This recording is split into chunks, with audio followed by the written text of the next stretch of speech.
ቅዳሜ ስዑር የትንሣኤ ማግስት ያለው ቅዳሜ ነው። ሁለት ትርጉም አለው።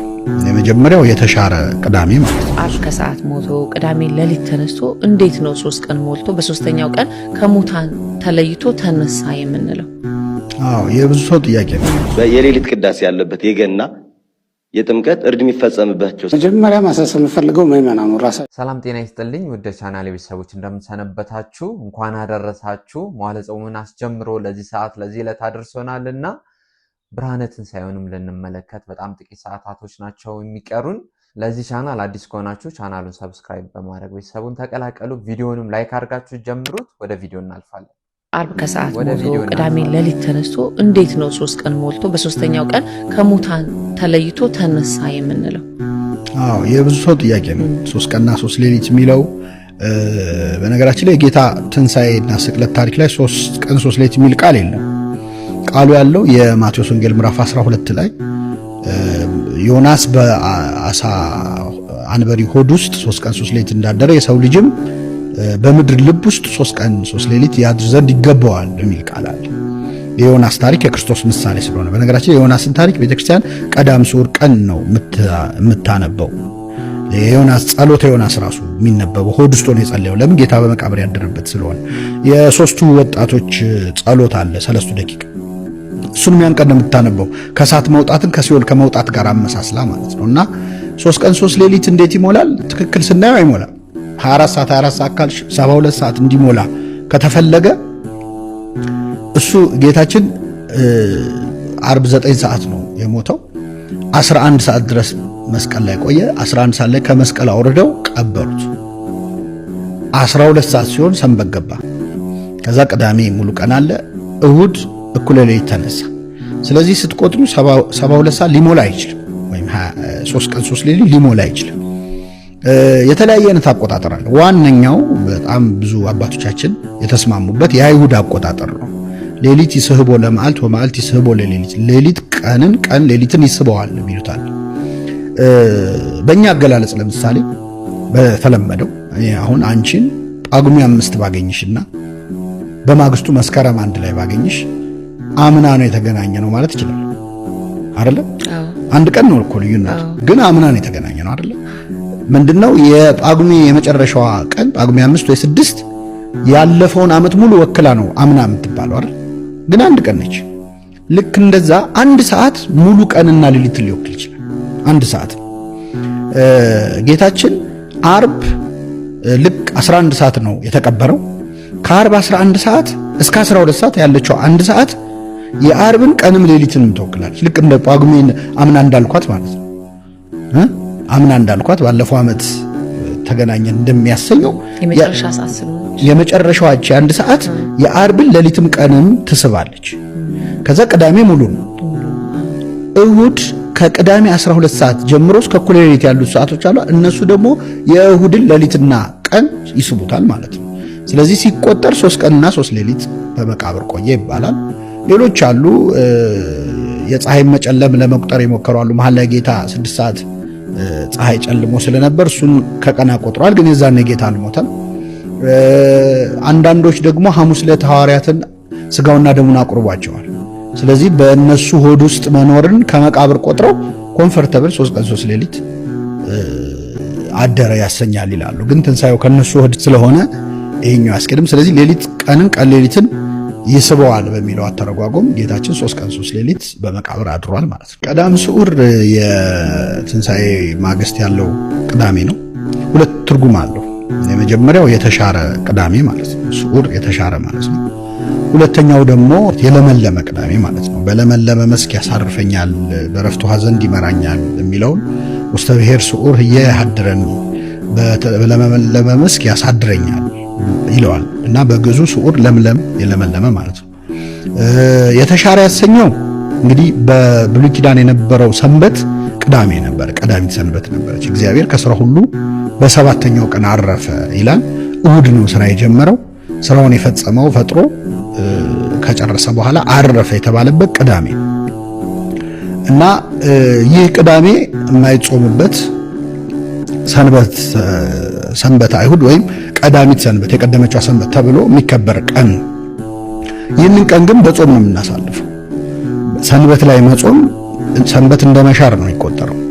ስለዚህ በጾም የምናሳልፈው የተሻረ ሰንበት ሆኗል።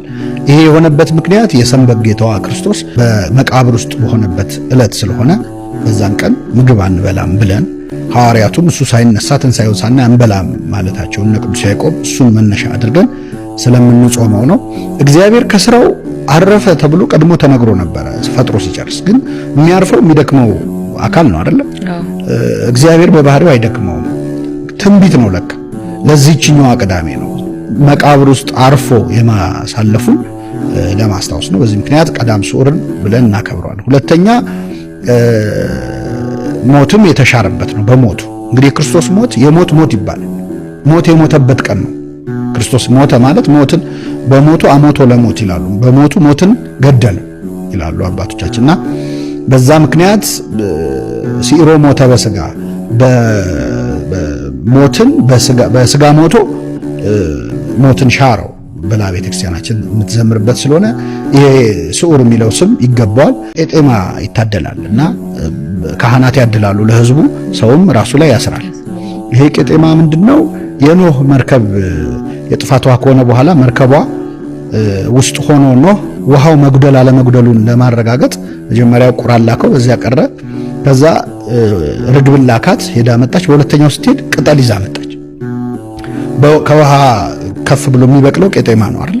ውሃ ላይም የምታዩ ወንዝ ላይም ቄጤማ ነው አይደል ብናገኝ፣ እና እሱን ይዛ መጣች። ያ ቅጠል የሰላም ምልክት ውሃው መጉደሉን የሚያሳይ ነውና የኃጢአታችን ባህር ጎደለ የሚለውን ምልክት ለማሳየት ያ ቀን ለመለመ ቅዳሜ ተብሎ አባቶቻችን ቄጤማ የሚሰጡበት ቀን ነው። በዚህ ምክንያት ለመምህራችን ለዲያቆን ሄኖክ ኃይሌ ቃለ ሕይወትን ያሰማልን፣ በእድሜ በጸጋ ይጠብቅልን፣ አብዝቶ የሚያገለግልበትን ረጅም እድሜ ከሙሉ ጤና ጋር ያድልልን። እኛም በሰማነው ትምህርት ፍሬ አፍርተን የእግዚአብሔርን መንግስቱና ጽድቁን እንድንወርስ እግዚአብሔር አምላካችን ሁላችንን የሚርዳን። ወደ ቀጣዩ ቪዲዮ ነው። ክርስቶስ ቢያምኑበት የማያሳፍር ንጉሥ ነው። በሰማይ መንግስት ሊያኖርበት የሚችል ስልጣን ያለው ባለጸጋ ነው። ሞቶ ሕይወትን የሚሰጥ ፈያታዊ ዘይማን በቀኝ የተሰቀለው ወንበዴ አቤቱ በመንግስትህ በመጣህ ጊዜ አስበኝ ብሎት ነበር። ይህ ሰው የሚያስደንቅ ሰው ነው። በሱ ሁለት ነገሮችን እናስተውላለን። የመጀመሪያው ጌታ ራቁቱን ተሰቅሎ ሌሎቹ መሰወልደ እግዚአብሔር አንተ ረድ መስቀለከ ንራይ ወንመንብከ የእግዚአብሔር ልጅ ከሆንክ ከመስቀል ላይ ውረድና አይተን እንመንብህ ሲሉት እርቃኑን ተሰቅሎ ፊቱ በደም ተሸፍኖ እያየው ግን በሰማያዊ መንግስቱ ያምነው ነበር። ፀሐይ ስትጨልም፣ ጨረቃ ደም ስትለብስ፣ ከዋክብት ሲረግፉ፣ አይባን ሲፈተቱ እነዚህን ሁሉ ታምራት አየና የእግዚአብሔር ልጅ እንደሆነ በትክክል አመነ። ጌታን በሰማያዊቱ መንግስቱ አወቀ። ጌታ ምን ብሎ ነበር? የማቴዎስ ወንጌል ምዕራፍ 11 ላይ ብፁዕ ዘኢይትዐቀፍ ብየ በእኔ የማይሰናከል ሰው ንዑድ ክቡር ነው ብሎ ነበር። ማለት በስጋ ስደክም አይቶ ፍጡር ነው ያላለኝ። ይሄ ለራሱ ያልሆነ እየደከመ እየደማ እያያችሁት እንዴት አምላክ ትሉኛላችሁ የማይለኝ ከዚህ አልፎ መንግስቴን ያወቀ ሰው ንዑድ ክቡር ነው። እንደምታመም ፀሐይን ሳጨልማት፣ ጨረቃን ደም ሳለብሳት፣ ከዋክብትን ሳረግፍ፣ መቃብራትን ስከፍታቸው፣ አለቱን ስሰነጥቀው የሚያይ አይን ንዑድ ክቡር ነው ብሎ ነግሮን ነበር። ይህ ሰው እንዲህ ያለ እምነት ያለው ነው። ሁለተኛ የዚህ የፈያታዊ ዘይማን ታላቅነቱ በመከራ ውስጥ ሆኖ ጊዜያዊ ነገርን አለመለመኑ ነው። ጤና ስጠኝ፣ ይህ መስቀል ውስጥ ያለው ህመሜ እንዳይሰማኝ አርገኝ፣ ወይም ደግሞ አስነሳኝ፣ እንዳልሞት አርገኝ ማለት ይችል ነበር። ግን ያንተቶ የለመነ የሰማያዊት መንግስቱን ሰማያዊ ነገር ነው የለመነ። አንዳንድ ሰዎች እየሞቱ እንኳን ለነፍሳቸው የማያስቧል። መቃብር ተቃብሯቸው ጉድጓዳቸው ተምሶ ልጣቸው ተርሶ የሚገነዙበት እየቀረበ እንኳን ነፍሳቸው ትዝ የማትላቸው ሰዎች አሉ። ይህ ሰው እየሞተ ለነፍሱ ያሰበ ሰው፣ ገነትን የዘጋት እግዚአብሔር፣ ጠባቂ መልአክ የሾመላት እግዚአብሔር ነው። ክርስቶስ መስቀል ላይ ሆኖ ግን ዛሬ ከኔ ጋር በገነት ትኖራለህ እንዴት ሊለው ቻለ? ያችን ገነት እግዚአብሔር እንደሰጋት በመጽሐፍ ቅዱስ ተጽፏል። ከእግዚአብሔር በቀርም እግዚአብሔር የዘጋውን መክፈት የሚችል የለም። ስለዚህ ጌታ ምን እያለ ነበረ? ቀድሞም አዳምን አስወጥቼ ገነትን የዘጋዋት እኔ ነኝ። አሁንም ገነትን በደሜ መክፈት የሚቻለኝ የአዳም ጌታ እኔ ነኝ እያለ ነበረ። ያ ኦሪት ዘፍጥረት ላይ አዳምን መሬት ትሆናለህ ብሎ የፈረደበት ገነትን የዘጋበት እኔ ነኝ። ለዚህ ነበረ እግዚአብሔር ሰው ሆኖ አዳነን የምንልበት ምክንያት። ለምን? እግዚአብሔር የፈረደበትን ሰው ማንሳት ስለማይችል። ስለዚህ ሰው ሆኖ አዳምን ማዳን የነበረበት እግዚአብሔር ነው። እግዚአብሔር የፈረደውን ማንሳት የሚችል እግዚአብሔር ስለሆነ፣ ስለዚህ ክርስቶስ የገነት ባለቤት መሆኑን አሳየን። በሰባት ክንድ መስቀል ሰቅለው የሚያሰቃዩት ክርስቶስ ነገር ግን የገነት ባለቤት፣ ገነትን ማውረስ የሚችል ነው። ስለ ክርስቶስ የተሰቃዩ ሁሉ ወይም ከክርስቶስ ጋር የተሰቃዩ ሁሉ ከክርስቶስ ጋር በገነት መኖር ይችላሉ። ከክርስቶስ ጋር የታመመ ከክርስቶስ ጋር ያርፋል ማለት ነው። ከክርስቶስ ጋር የታመመ ማለት ነው ፈያታዊ ዜማን በወንብድናው ቢሰቀልም ግን መከራውን ስለ ክርስቶስ አደረገው። በመንግስት አስብ እያለ ወደ ክርስቶስ ሕማማት ራሱን አስጠጋ። ክርስቶስን መምሰልን ወደደ። ይሄ ሰው ለክርስቶስ ብለው መከራ የሚቀበሉ ክርስቲያኖችን ሁሉ የሚወክል ነው። ለክርስቶስ ብለው መከራ የሚቀበሉ ክርስቲያኖች ከክርስቶስ ጋር ረፍት ያገኛሉ። ስለዚህ ከክርስቶስ መከራ መቀበል፣ በክርስቲያን ስም መከራ መቀበል መዋረድ፣ ክብር ማጣት አይደለም። ከክርስቶስ ጋር መታመም ነው። ረፍት ያለው ሕመም ይባላል። ክርስቲያኖች የሚታመሙት ሕመም ረፍትን የተመላ ሕማም ይባላል። ለመምህራችን ለአባታችን ለአባ ገብረ ኪዳን ቃለ ሕይወትን ያሰማልን፣ በእድሜ በጸጋ ይጠብቅልን፣ አብዝተው የሚያገለግሉበትን ረጅም እድሜ ከሙሉ ጤና ጋር ያድልልን። ወደ ቀጣዩ ቪዲዮ እናልፋለን። ክርስቶስ በዕለተ ዓርብ እንደተናቀው መቼም አልተናቀም። ከዛ በፊት ያከበሩ ሰዎች ነበሩ። አሳና እንጀራ አበርክቶ ባበላ ጊዜ ደስ ያላቸው ነበሩ፣ ጌታ ሆይ ያሉት ነበሩ። በዕለተ ዓርብ ግን የተናቀ ነበር። ማን ያልሰደበው አለ? ዓርብ ዕለት ክርስቶስን ያልሰደበው ያልተፋበት ሰው የለም። ፊቱን እየሸፈኑ በጥፊ እየመቱ ተናገር ትንቢት ማን ነው የመታህ ሲሉት ነበር። ዓርብ ዕለት ለክርስቶስ ጉልበቱን ያላሳየ ሰው የለም። ሁሉም ንቀቱን አሳይቷል። ተራ በተራ ተሰልፈው ፊቱ ላይ ተፍተውበታል። ከመጥፋት በላይ ንቀት የለም። በነገራችን ሰው ላይ ፊት ላይ መጥፋት ማለት የመጨረሻው ንቀት ነው። ክርስቶስ ላይ ይወርዳል። ክርስቶስ እኮ በምራቁ አይን የሚያበራ ነበር። በምራቁ ለውሶ አይን የሚያበራ ፊቱ ላይ ተፍተውበታል። አንድም ጊዜም ፊቱን ዞር አላደረገም። ማለት ምራቁን ተጸይፎ ፊቱን ዞር አላደረገም እና የተናቀ ነበረ። የተጠላ በጣም ጠልተውት ነበር። የሚያሳዩት ጥላቻ በግል የሆነ ነገር የበደላቸው የሚመስል ነበር እና የተናቀ የተጠላ የሕማም ሰው የሐዘን የሕማም ሰው የስቃይ ሰው ነበረ ክርስቶስ። አምላካችን ኢየሱስ ክርስቶስ በዕለተ ዓርብ ከሁለት ወንጀለኞች መሃል ነው የተሰቀለው። ከአመፀኞች ጋር ተቆጥሯል የተባለው ይሄ ነው። በግራና በቀኙ እድሜያቸው ሙሉ የሰው ንብረት ሲቀሙ ደም ሲያፈሱ ከኖሩ ከግራውና ከቀኙ ወንበዴ ጋር ተቆጥሯል። በነገራችን ላይ ክርስቶስ ዓርብ ብቻ አይደለም ከአመፀኞች ጋር የተቆጠረው።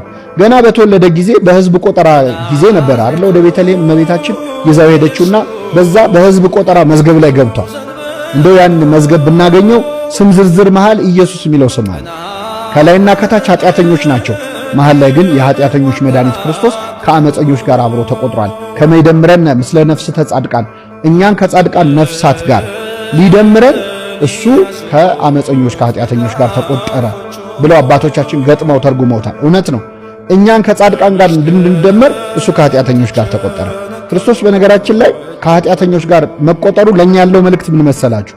እኔ ለእናንተ ስል ከኃጢአተኞች ጋር ተቆጥሬያለሁ፣ እናንተ ለእኔ ስትሉ ከጻድቃን ጋር ተቆጠሩ። እኔ ከክፎች ጋር ተቆጥሬያለሁ፣ እናንተ ከደጎች ጋር ተቆጠሩ። ክርስቶስ እኛን እንደሱ መከራ እንድንቀበል አይፈልግም። ሞቼልሃለሁ ግን አንተ ኑርልኝ ነው የሚለው። እኔ ስላንተ ስል ከሰካራሞች ከወንጀለኞች ጋር ተቆጥሬያለሁ፣ አንተ ለእኔ ስትል ከኃጢአተኞች ቁጥር ውጣ፣ እስቲ ተለይተ ከጻድቃን ጋር ተደመር ብሎ ነው ለእያንዳንዳችን የሚለምነው። ይገርፉበት ጅራፍ የሾለ አጥንት ያለበት ብረት ያለበት ሚስማር ያለበት እና ሰውነቱ ላይ ሲያርፍ እየነጨ ነው የሚነሳው። ስጋውን እየነጨ ነው የሚነሳው እና ነጭቶት የተነሳውን ስጋውን አራግፈው ነው ድጋሚ የሚገርፉት እና አጥንቶቹ እስኪታዩ ድረስ ነው ክርስቶስ የተገረፈው።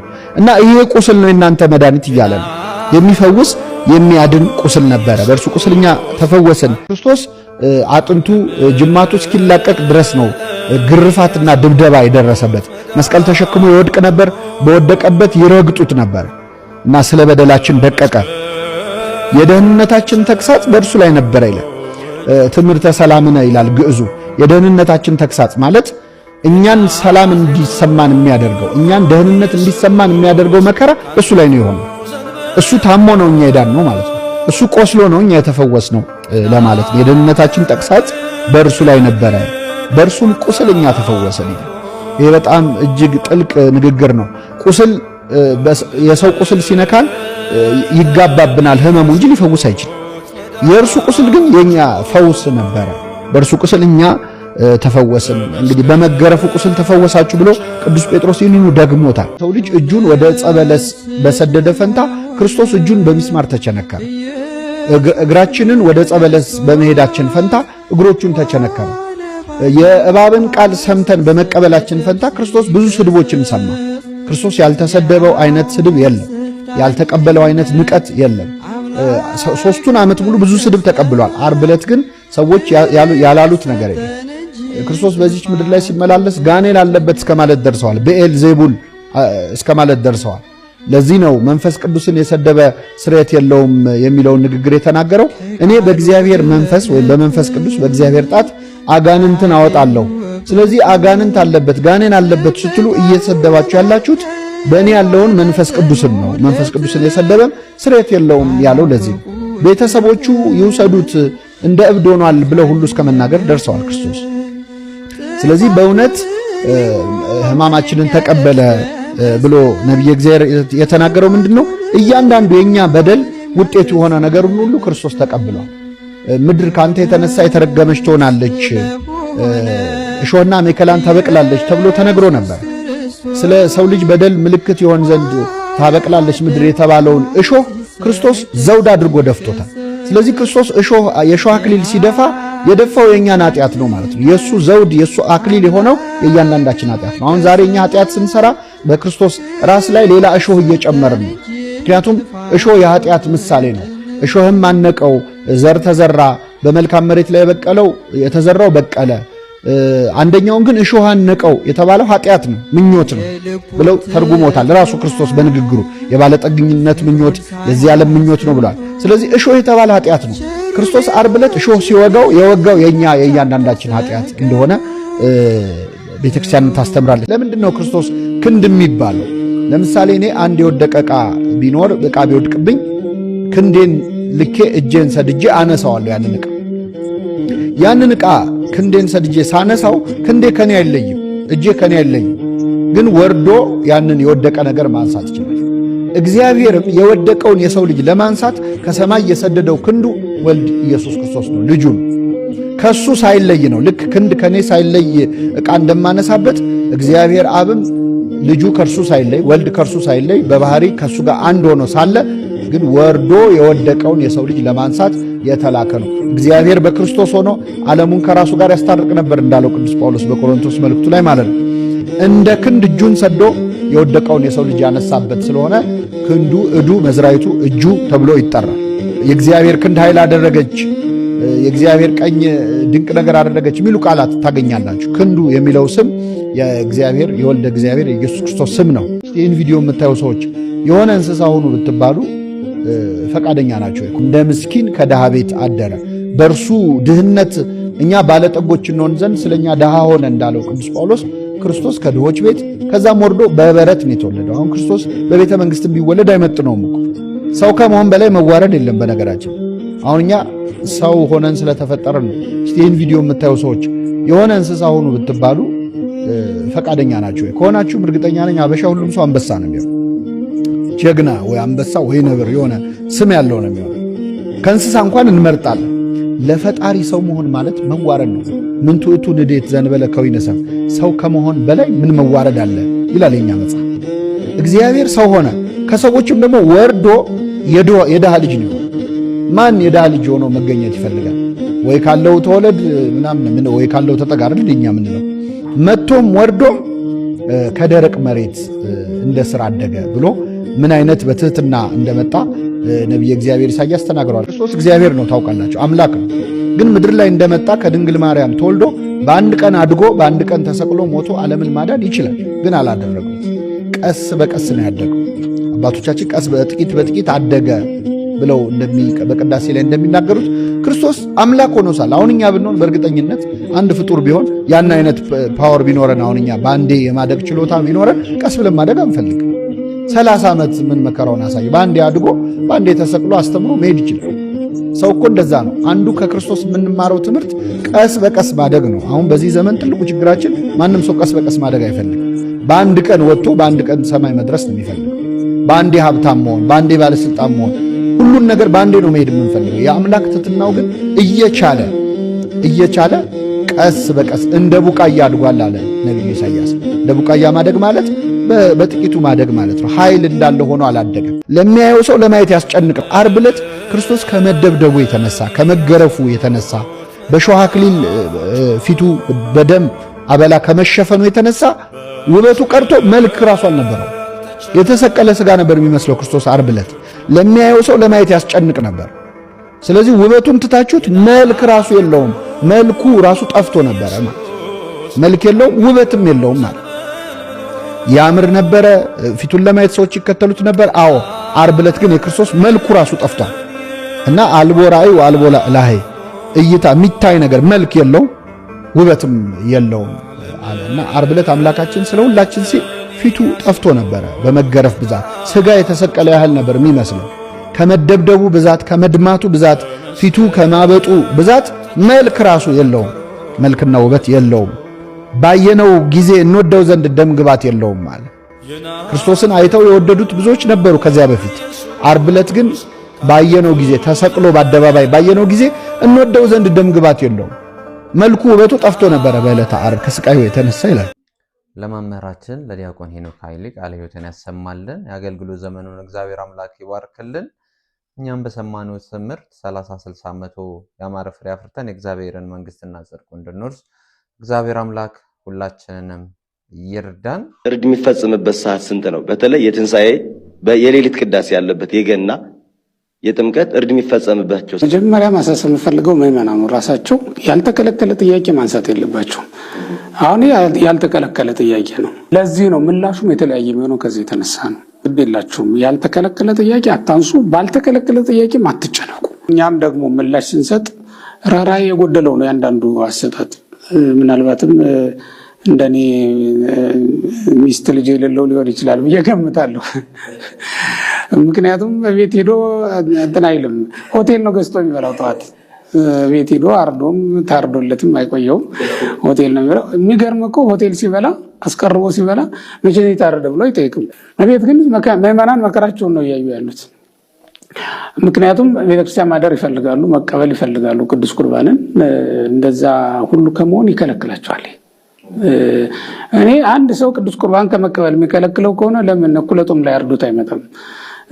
ምክንያቱም እኔ የምፈልገው ይህች ነፍስ የጌታን ስጋና ደም ተቀብላ የጌታ ስጋና ደም ዕዳ ሳይኖርባት ወደ ገነት ወደ መንግሥተ እንድትገባ ነው የምፈልገው። እኔ ምንድን ነው መሆን ያለበት? ለቅዱስ ቁርባን ለመቅረብ ዝግጅት የሚያደርጉ ከሆነ ያንን የማያደናቅፍባቸው ጊዜ ላይ ሁሉ ሊያርዱ ይችላሉ። የቻለው ከዓርብ ጀምሮ፣ ያልቻለ ደግሞ ከቅዳሜ ጀምሮ አክፍሎት ላይ ነው ያለው። እንደዚህ ባለበት ሁኔታ አሁን ተመልሰው ሄደውም ዶሮ አርደው ያንን አጥበው ከዚያ እንትን ብለው ብሉ ማለትም ጭካኔ ነው በራሱ። ሰራተኛ ይስራላቸው የሚሉ አንዳንድ ሰዎች ሰምቻለሁ። ሰራተኛው አትቆርብም እንዴ? ሰራተኛዋ ቤተ እግዚአብሔር አትመጣም እንዴ? ነውር እኮ ነው። እንደዚህ አይነት ምላሽ እንደውም ጭራሽ አይታሰብም። እዚህ ሰዓት ረዱ፣ በዚህ ሰዓት ረዱ ማለት ነው። ግን ለመንፈሳዊ አገልግሎታቸው ሁከት በማይፈጥርበት ሁኔታ አመቻችተው ነው ማረድ ያለባቸው ነው። በሰዓት ምንም ልንገድበው የምንችለው አይደለም። ወደ ቤተ እግዚአብሔር ከመሄዳቸው አስቀድሞ ግን ያደርጉት። አሁን ሂጄ ዳቦውን እንትን ብዬ፣ አሁን ሂጄ ዶሮይቱን አርጄ፣ አሁን ሂጄ ቶሎ ብዬ ለልጆቼ ለባሌ የምትል ሴት እዛ ውስጥ እንድትኖር አይፈለግም።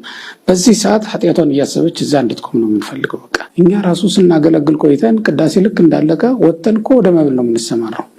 እዚህ እናቶች እየሰሩ ነው የሚጠብቁን። መቼ ነው ያረዱት? ለዛሬ ያዘጋጀሁላችሁ ቪዲዮ ይህንን ይመስል ነበር። በቪዲዮ ብዙ እንደተማራችሁ ብዙ እንዳተረፋችሁ ባለሙሉ ተስፋ ነኝ። ለዚህ ቻናል አዲስ ከሆናችሁ ቻናሉን ሰብስክራይብ በማድረግ ቤተሰቡን ተቀላቀሉ። እንዲሁም ቪዲዮ ላይክ በማድረግ ሌሎች እንዲማሩበት ሌሎች ጋር እንዲደርስ እንድትተባበሩን አደራ እንላለን። በቀጣይ በሌላ በአዲስ መርሃ ግብር እስከምንገናኝ ሰላም እግዚአብሔር ከኔም ከናንተም ጋር ይሁን። ቻው።